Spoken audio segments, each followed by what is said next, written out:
하나님이 사랑하시는 비산동교회 성도님들, 지난 명절 기간 동안 평안하셨습니까? 다시 새벽의 만나가 시작되었습니다.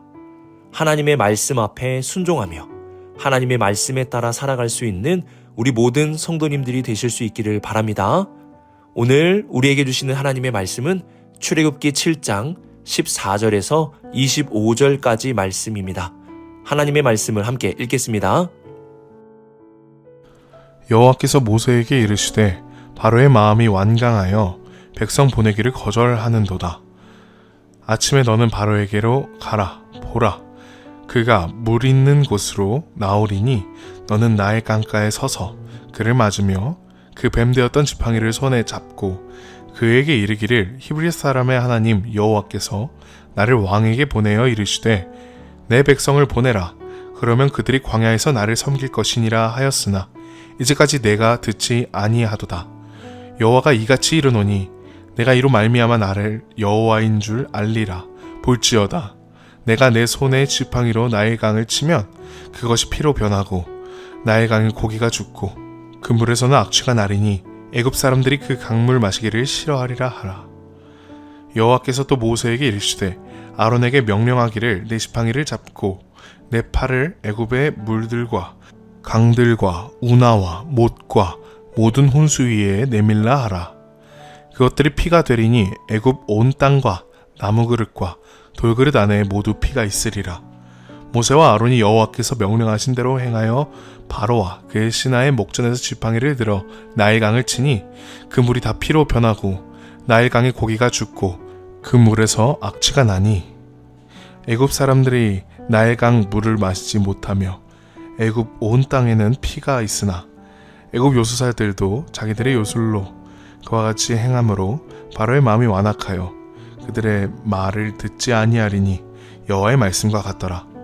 바로가 돌이켜 궁으로 들어가고 그 일에 관심을 가지지도 아니하였고 애굽 사람들은 나일강 물을 마실 수 없으므로 나일강가를 두루 파서 마실 물을 구하였더라. 여호와께서 나일강을 치신 후 이래가 지나가니라. 아멘. 기도하겠습니다. 사랑의 하나님 아버지, 명절을 잘 보내게 하시고 다시 일상으로 돌아오게 해주심에 감사를 드립니다. 쉼의 기간이 주님을 멀리하는 기간이 아니라 주님 안에서 안식하는 기간이 되게 하여 주셔서 늘 주님을 더 사랑하고 주님의 말씀을 사모할 수 있는 우리 모두가 되게 하여 주옵소서. 오늘도 듣겠습니다. 이 모든 말씀 우리 주 예수 그리스도의 이름으로 기도드립니다. 아멘.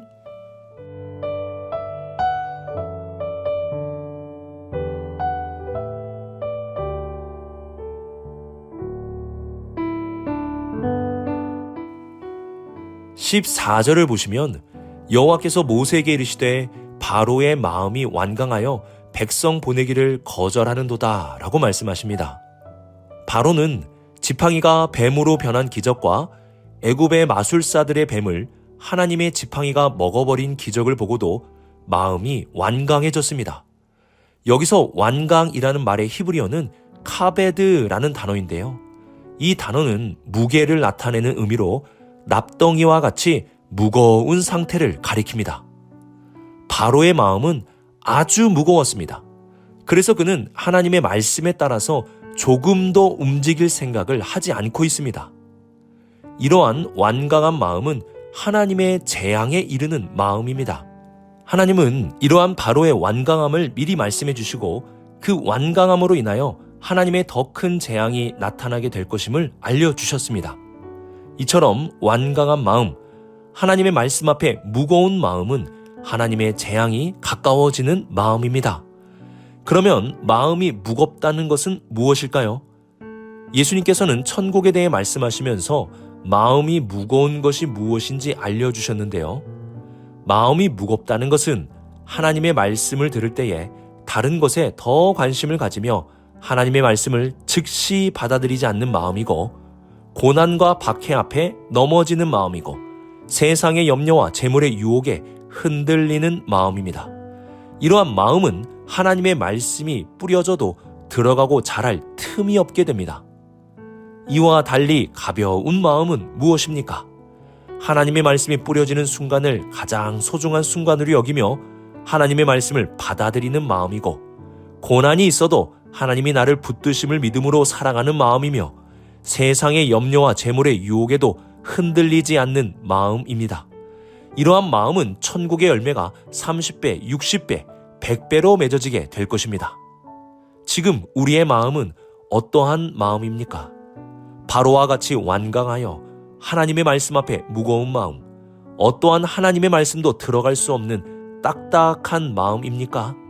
아니면 하나님의 말씀을 받아들이고 말씀이 이끄는 대로 나아가는 가벼운 마음입니까? 새벽의 만나 시간은 하나님의 말씀이 뿌려지는 시간이고, 우리의 마음의 무거운 짐을 하나씩 하나씩 내려놓는 시간입니다. 지금 내 마음에서 하나님의 말씀을 듣지 못하게 하는 것이 있다면 내려놓으시고, 고난으로 인하여 고난만으로 가득하다면 그것도 내려놓으시고, 세상의 염려도 내려놓고 재물에 대한 근심도 내려놓으시기 바랍니다. 우리의 마음을 이렇게 조금씩 가볍게 한다면 하나님의 말씀이 우리 안에 들어가게 될 것이고, 하나님이 주시는 천국의 열매가 30배, 60배, 100배로 맺어지게 될 것입니다. 무거운 마음이 아닌 가벼운 마음으로 주님의 말씀에 따라 나아감으로 천국의 복을 받을 수 있는 우리 모든 성도님들이 되시길 주님의 이름으로 축복합니다.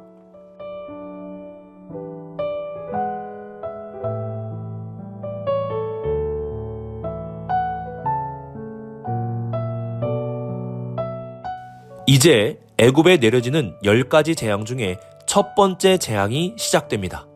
그 재앙은 나일강의 물이 피로 바뀌게 되는 것입니다. 오늘 이 놀라운 기적에서 우리는 두 가지를 주목해서 볼 수 있어야 합니다. 한 가지는 이 모든 기적의 주체가 바로 하나님이시라는 겁니다.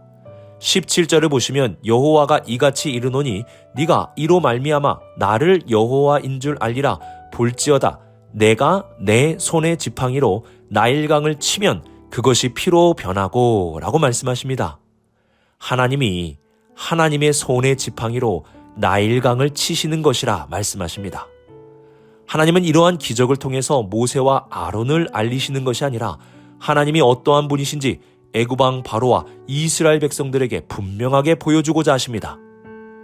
10가지 재앙을 내리시는 하나님의 목적은 하나님을 알게 하는 것입니다.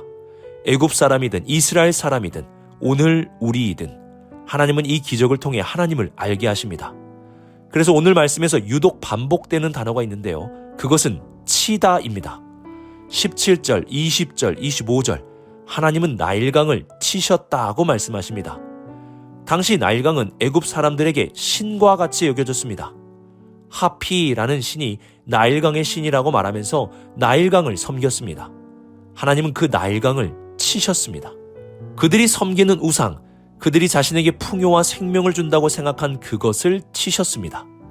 하나님은 나일강을 치심으로 진정한 신은 오직 이스라엘에 하나님만이 계시다는 것을 알려주셨습니다.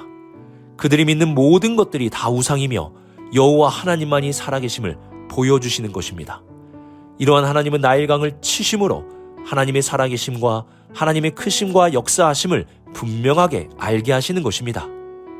또한 오늘 말씀에서 우리가 주목해야 할 것이 한 가지가 더 있는데요. 그것은 20절 말씀입니다. 모세와 아론이 여호와께서 명령하신 대로 행하여. 하나님의 놀라운 기적은 하나님께서 독단적으로 행하신 것이 아니라는 사실입니다. 하나님은 모세와 아론의 순종을 통하여 기적을 일으키셨습니다. 하나님은 스스로도 이 모든 것을 행하실 수 있는 분이십니다. 하지만 하나님은 모세와 아론을 부르셨고 이들의 순종을 통해 기적을 일으키셨습니다. 우리는 이러한 하나님의 행하심을 통해 함께라는 것의 중요성을 기억해야 합니다.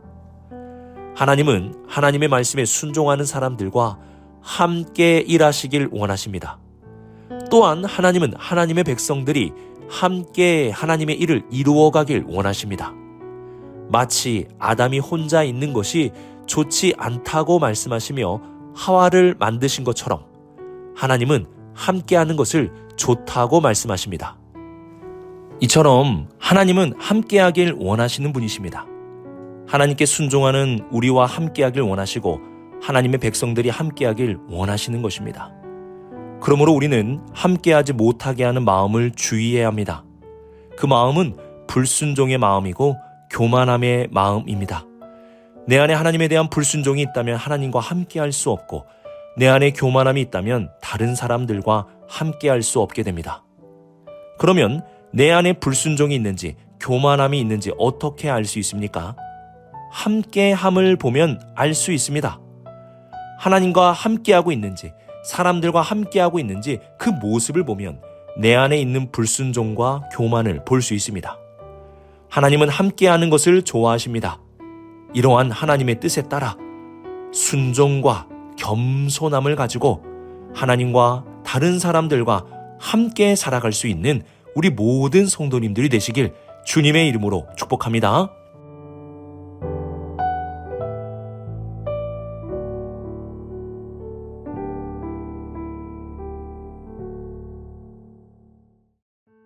나일강은 물입니다.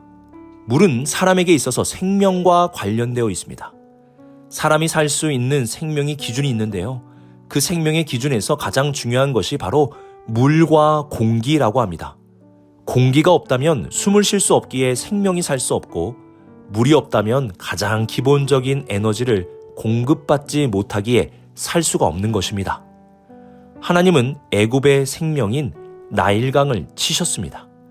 이는 그들의 생명과 같은 물을 치신 것입니다. 하나님은 이러한 재앙 앞에서 하나님을 알고 돌이키라고, 그 무거운 마음을 조금이라도 움직이라고 하나님의 무서운 재앙으로 그들의 생명을 치신 것입니다. 하나님은 이러한 물을 치시는 재앙을 내리셨습니다. 하지만 바로는 더욱 완악해졌습니다.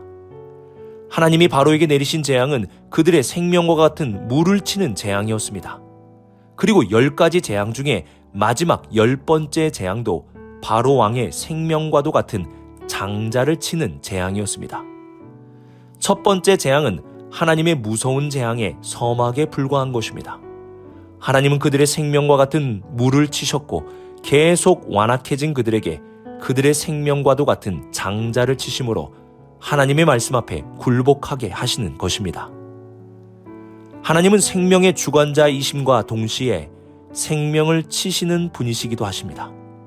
사무엘 어머니 함나는 이러한 고백을 드렸는데요. 여호와는 죽이기도 하시고 살리기도 하시며 수월에 내리기도 하시고 거기에서 올리기도 하시는도다. 생명의 살고 죽음도 하나님의 손 안에 있다는 사실입니다. 하나님은 우리에게 가장 중요한 생사의 문제를 통해서 그 완악한 마음을 깨닫게 하십니다. 왜냐하면 생사의 문제를 통해서도 하나님을 알지 못한다면 그는 결코 하나님을 믿지도 하나님의 말씀을 받아들이지도 못할 것이기 때문입니다. 완악한 마음, 하나님의 말씀 앞에 무거운 마음을 가지고 조금도 움직이지 않는 자들을 깨닫게 하기 위하여 하나님은 생명과 같이 여기시는 것들을 치시기도 하시는 것입니다. 하나님의 이러한 치심은 우리의 완악함을 버리고 하나님을 알고 하나님께 돌아오게 하기 위한 목적이 있습니다. 그리고 이러한 하나님의 치심에도 회개하지 않는다면 애굽의 군대가 장차 홍해에서 전멸하였듯이 오직 심판만이 남아있게 될 것입니다. 오늘의 말씀을 묵상하며 완악한 마음을 제하여 버릴 수 있기를 바랍니다. 완악한 마음은 재앙의 마음이고 하나님의 심판에 이르는 마음입니다. 우리는 말씀보다 다른 것을 더 사모하는 마음, 고난만 생각하는 마음, 세상의 염려와 물질로 가득한 마음을 내려놓고 하나님의 말씀이 이끄시는 대로 움직일 수 있는 가벼운 마음을 가져야 합니다. 그리고 함께하는 것의 중요성을 기억할 수 있기를 바랍니다. 하나님은 모세와 아론의 순종을 통하여 함께 역사하십니다. 또한 다른 사람들과 함께하기 위하여 겸손한 마음을 가지실 수 있기를 바랍니다. 마지막으로 하나님께서는 우리가 하나님을 알고 믿을 수 있도록 마치 부모가 자녀를 매로 훈계하듯이 치실 수 있다는 사실도 기억할 수 있기를 바랍니다. 오늘 하루 우리의 무거운 완악한 마음을 제하여 버리고 함께하는 소중한 마음으로 작은 아픔에도 하나님을 알고 하나님께 돌이키며 살아갈 수 있는 우리 모든 성도님들이 되시길 주님의 이름으로 축복합니다. 기도하겠습니다. 사랑의 하나님 아버지, 우리의 마음의 완악함을 제하여 주시고 오직 주님의 말씀에 따라 순종하는 마음을 우리에게 주옵소서. 주님의 말씀 앞에 가벼운 마음, 주님의 말씀 앞에 좋은 땅이 되게 하여 주옵소서. 하나님, 우리 안에 겸손함을 주셔서 주님과 그리고 사랑하는 사람들과 함께하는 삶을 살게 하여 주옵소서. 이 모든 말씀 하나님의 아들 우리 주 예수 그리스도의 이름으로 기도드립니다. 아멘.